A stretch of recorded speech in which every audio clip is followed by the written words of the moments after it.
Hello, my name is Pete Martin. This is Fiddle Basics video number 3, and we're looking on this video at how the bow arm works.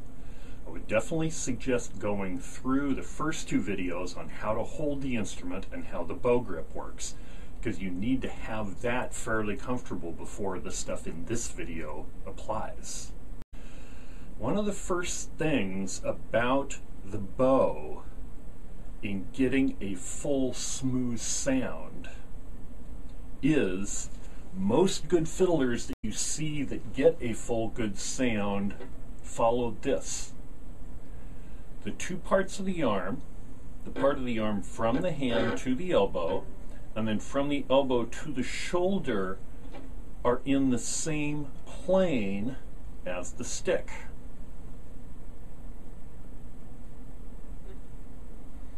How you move from string to string is to raise and lower the arm from the shoulder and let the bow move with it. So right now I'm on the D string. I'll name the strings for people who are just in the very beginning stage. G, like good, is the lowest pitched or thickest string. D, like dog, is the second thickest or second lowest pitch string. A is the second thinnest string and is the second highest pitched. E, like the word eat, is the highest pitched string. So G, D, A, E. I like to teach little kids good dogs always eat. G, D, A, E. So I'm going to take my bow and put it on the D string, and notice I'm right in the middle of my bow here.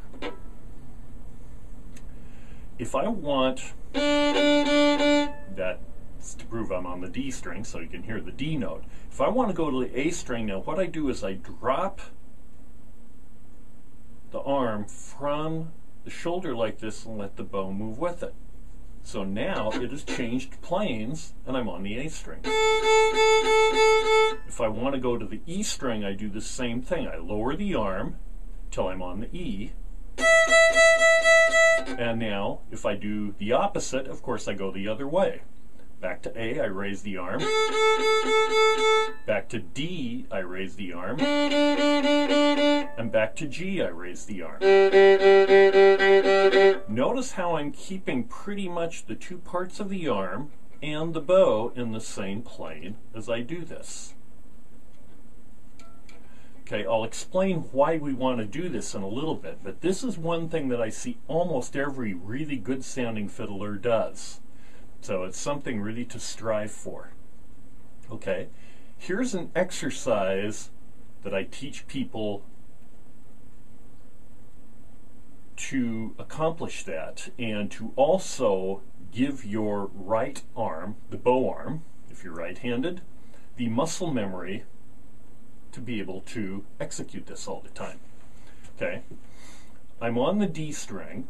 I'm going to do a down bow and an up bow a few times. I'm going to start in the middle and then I'm going to stop in the middle. By the way, if you don't know what a down bow and up bow are, the down bow is moving your bow to the right as you're looking at your own bow, and the up bow is moving it to your left as you're looking at your own bow. Now I know the video is going to reverse that, but this, as I see it, my bow is moving to my right. That's a down bow. And that way, the bow is moving to my left. That's an up bow. Okay, so I start in the middle. I go down and up a few times. I freeze right in the middle of the bow.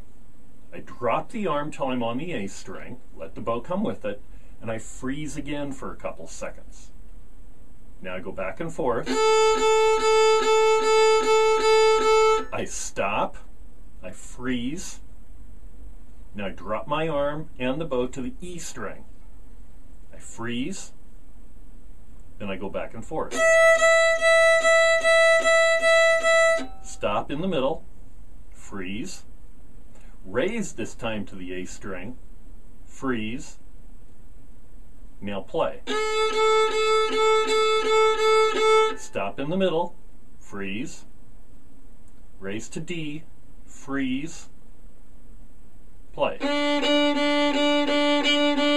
Stop in the middle, freeze, raise to G, freeze, play. Stop in the middle, freeze, lower to D, freeze, play.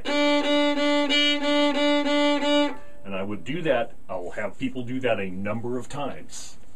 What that is going to do is teach the right arm where each string is and teach it correct mechanics of how to get from string to string. So remember, to go from string to string, you raise and lower your arm and let the bow move with it. Really, there are 7 planes the bow works in. Right there, we just had 4 planes: the G string plane, the D string plane, the A string plane, and the E string plane. Well, there's 3 more, and that's for the pair of strings. So I don't recommend that beginners try to find these double string planes, but people who are more experienced, you can do this. The G and D, the D and A, and the A and E. So a second exercise is doing the string crossing exercise from pair to pair, like I just did.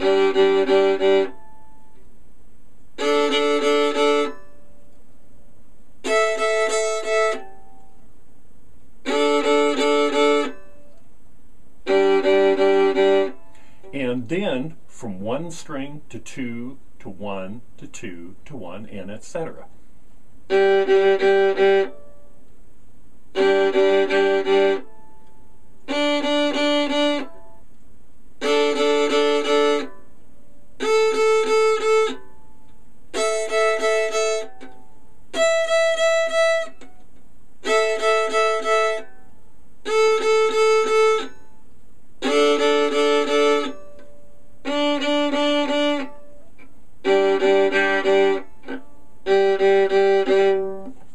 So those are extremely good things to do to train your bow arm where it needs to be to stay on the same strings. And remember, your bow and the 2 parts of the arm, the part of the arm of the right arm from the hand to the elbow and from the elbow to the shoulder, work in the same plane.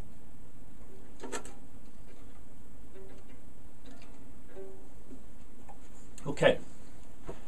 The next very important thing to getting a good sound is running the bow at a 90-degree angle to the strings. Let's discuss one thing first, is where we put the bow on the string. I think you should put the bow where it sounds best to you on the string. Some people will run it fairly close to the bridge like this. Some people will run it much more out toward the fingerboard. This fiddle I play, it's a very, very nice old fiddle.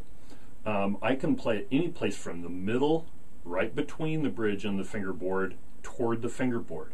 Most fiddles, when you get them back toward the bridge, are going to start to sound a bit squeaky and a bit thin sounding. So you need to determine where your instrument sounds best and then put your bow there all the time. You could also record yourself and listen, either video or audio recording, and listen and describe where the bow is if it's an audio recording, and just listen to the quality of it, and that will tell you where to put the bow. Okay, so we want to run the bow 90 degrees to the string as close as possible.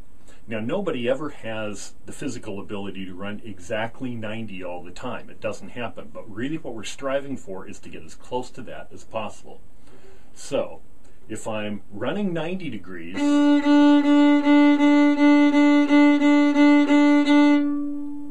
the bow grabs the string, pulls it sideways, but then releases it so it can vibrate clearly.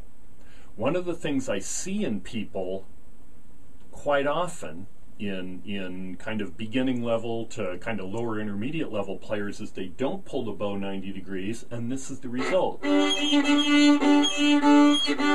So not pulling 90 degrees sounds like this. Does that sound familiar? I like to describe that as sounds only a fiddler can love. So we want to pull 90 degrees to the string.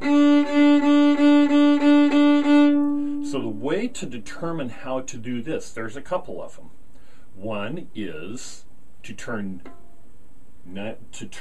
so that you're parallel to a mirror, so that the instrument itself is parallel to a mirror. So I'll pretend that the video camera right now is the mirror, and I can determine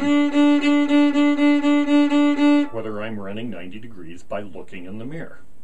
Okay?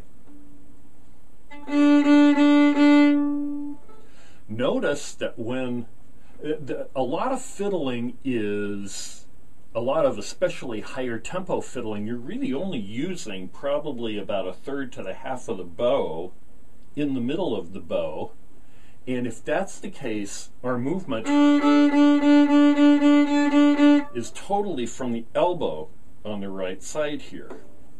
I'll play a little bit of like Ragtime Annie so you can hear that.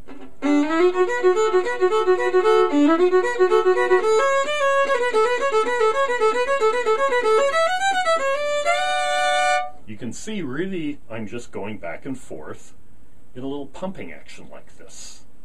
Okay? So a very good exercise is to just put the bow in the middle of the bow and just practice going back and forth like this at just the elbow, watching yourself in a mirror or watching yourself in a video, and have the camera aimed like I have it right now. See, all my motion is right here at the elbow. None of it is up here. Something I see a lot is people moving at the shoulder back and forth like this and not the elbow. Well, you don't want to do that because this is what happens.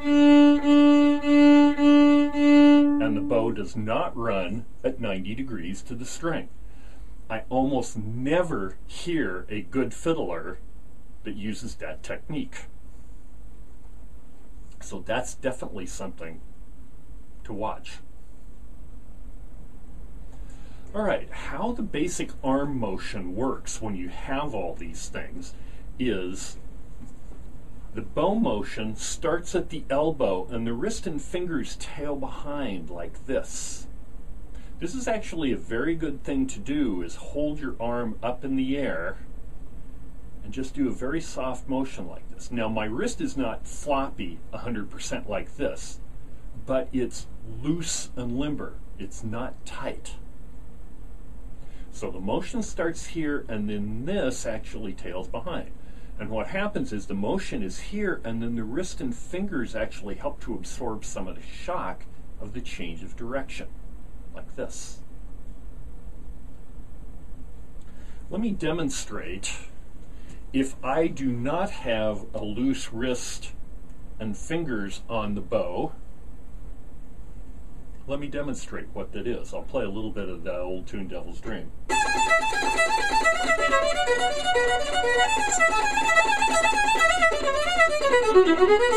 Okay? Doesn't sound real great, does it? It's real. So, you have to loosen the fingers and the wrist on the bow.